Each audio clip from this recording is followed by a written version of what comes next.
Okay, so this plant right here is unfortunately invasive. This tree is called Pinus nigra, also known as the Austrian pine.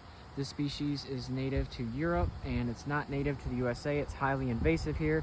I see this growing wild all over the place, and it's very, very unfortunate, and yet it's commonly planted all over here.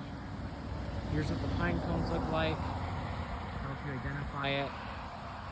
It has these very large, long pine needles, and unlike our native species of Pinus, this one is a lot denser, and the pine needles are very, very stiff.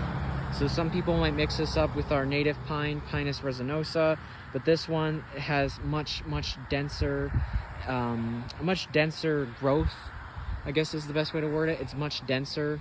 Our native red pine, also known as Pinus resinosa, will have like these similar looking pine needles, but only kind of more on the ends of these branches, whereas the invasive one, Pinus nigra, will have the pine needles more inside here, and it'll be more like filled in and more dense.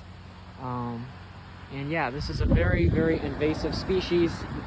These also tend to be shorter than our native Pinus resinosa. These invasive Pinus nigra tend to be much shorter and denser.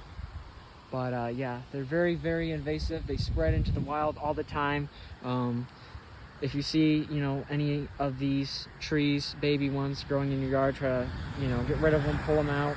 If you have a large one, try to cut it down if you're able to. So yeah, these are very, very invasive. Do not plant this in the USA. In Europe, where this is native, it's probably good there, but here it's just an invasive species that's way too commonly planted, especially here in Michigan. It's very invasive, but really anywhere in the United States this should not be planted. This is a very bad invasive tree. So yeah, do not plant this, and if you're able to, try to get rid of it if it's in your yard. So yeah.